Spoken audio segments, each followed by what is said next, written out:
The following marketing information and discussion is provided for informational purposes only. It is not intended to be used as professional guidance or consultancy. You should find an agency for that. Comexis is a digital marketing agency, so feel free to hire us. But otherwise, just enjoy the show.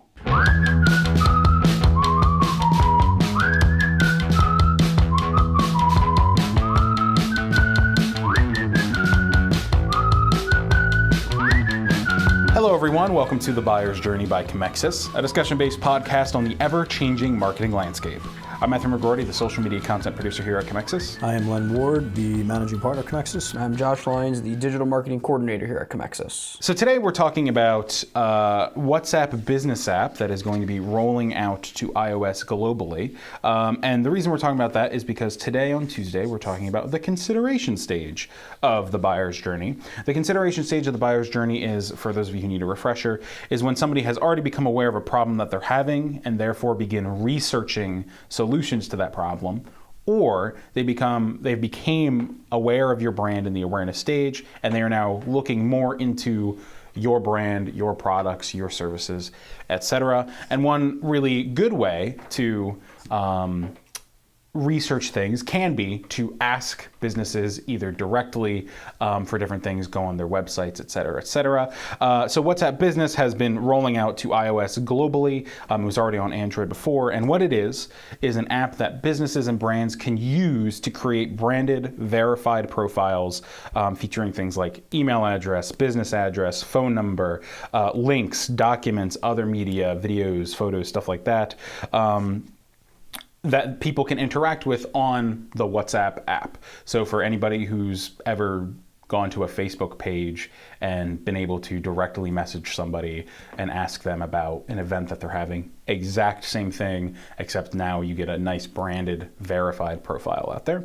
And again, people will be able to opt in to receive your messages in case you're sending out messages to WhatsApp users, and then they can also opt out of your messages if they so choose.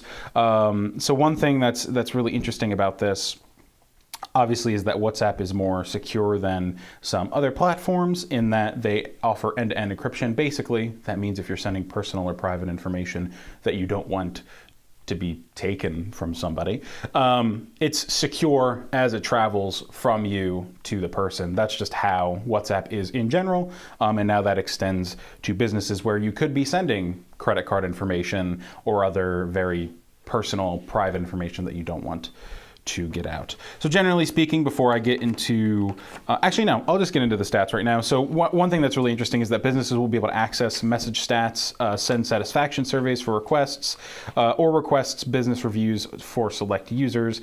You can also label things for grouping context for future communications. Businesses can also create quick replies in the app, which allow preset responses for frequently asked questions and use rich media formats such as photos and videos in their messages. So if you notice that you're getting the same question asked over and over again, not only can you create a preset for that question, but you can include a helpful picture, maybe an infographic or a video that you've created either showing a how-to or answering that question in more depth. So what do we think about this, guys? You want to go, Josh? Because you said you know a lot about WhatsApp, right? I'll be very honest. I don't know a whole lot about WhatsApp. I understand the whole messaging platform, though. I know. Well, you made a good point earlier before we even said anything about Facebook Messenger is only at 37%. So when you and WhatsApp at 8%, if you kind of back up all the way through, that means there's a whopping 63% of people really don't want to engage with your messaging platform. So what Len's mentioning is there's a whole eMarketer report in, I believe, September and November of 2018 that talked about messaging platforms and the way that smartphone users interact with them and interact with brands on them. So this particular chart was what messaging platforms are US smartphone owners interested in using to engage with brands as of March 2018. Only 37% said so on Facebook Messenger, 22% on Instagram, 13% Snapchat, 8% on WhatsApp, and 2% on WeChat. And then 51% of people said they're not interested in using platforms to engage with brands. So to Len's point about our conversation beforehand, I would make the argument that most people do not want to use messaging apps or social media platforms to directly engage with brands in the way that some people are on Facebook Messenger or that this would be used for on WhatsApp. But what I would say is the 8% of people that are willing to do that on WhatsApp are probably going to be higher quality leads anyway, because they're willing to actually interact with you on that platform. So I think I'll bring this all the way down to like a remedial level. I think what's happening here is it's clear that customers, if you had to ask them, how would you want to interact with a business? Yeah, you're going to get the old school people saying, I want to call them on the phone. No, you're not. You'd rather grab your phone and text them. Mm-hmm. So that's the way people are looking to interact with businesses. Facebook is good with their Messenger, which has started. The problem is that the majority of businesses don't really engage with the Facebook Messenger. Yeah, you get ones that say they'll, response time less than an hour. But the reality of it is that I'm guessing, and again, I don't know enough about WhatsApp, and I probably should. This is all the beginning, all the dawn of the day of how when you want to interact with a company, you're just going to want to grab your phone, you're going to be able to shoot them a quick text, can you get right back to me? So WhatsApp is going to be the platform that's going to start doing it. So it's who's going to be the leading platforms to start talking to businesses. I want to order a pizza. How long is the wait time if I want to come in the restaurant? Do you have any specials tonight at your bar?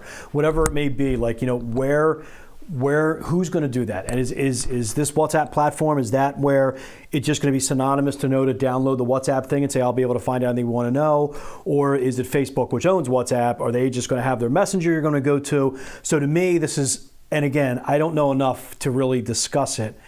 And I probably should, but I just think everything you're telling me here and everything I'm looking at, this is the beginning of, this is the way businesses are going to connect with other businesses and other customers, because people don't want to pick up the phone anymore. And we're all going to try to identify one landing spot where we can go and communicate with businesses, and this is how we're going to do it.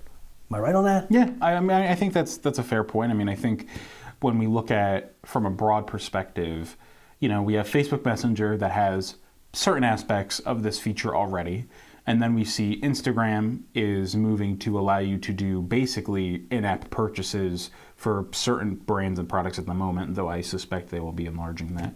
And then we have Facebook taking WhatsApp, which is a much more secure messaging app, though I do believe they're moving some encryption to their other apps because of Facebook's doing a lot of complicated stuff with messaging apps. Anyway, point is now WhatsApp is allowing you to directly interact with brands. So it's an interesting way to see how they're realizing that their messaging apps are so popular for all these different reasons, and now we're seeing the monetization of each of them. First it was with Facebook, now we're seeing it directly with Instagram, and now some of those features are getting pushed into WhatsApp as a way to, I would say, more securely interact with a business, and probably one that personally I would feel more comfortable purchasing through.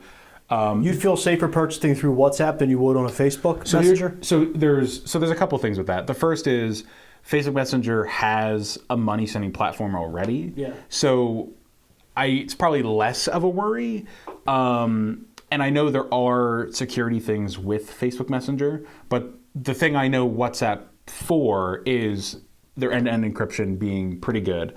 That said, I would probably do it through Instagram, so I don't know how much sense that really makes that I'd be willing to put my information, store it in Instagram, and buy something. Mm-hmm. Whereas Facebook is, it's basically the exact same thing. What a hypocrite I am. I don't know. I think it's complicated. I have a complicated relationship with internet privacy things, right. So it's kind of however I feel at the moment, but I know WhatsApp is encrypted and does some other things like that.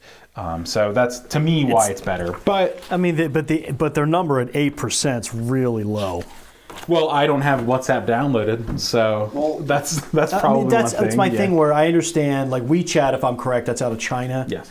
So WeChat, that's that's their platform to communicate on. We have a client actually who we're trying to market on there, but it is important to mention, because WeChat is in that graph. This was U.S. mobile consumer reports. So I don't know what the stats for that were like in China, though I do believe WeChat has they're number one in purchasing China. Through WeChat. Yeah. So I would not be in China. That number would be way different. So for me, I know we're probably really going off script here, but what messaging platforms are U.S. owners interested in to engage with brands?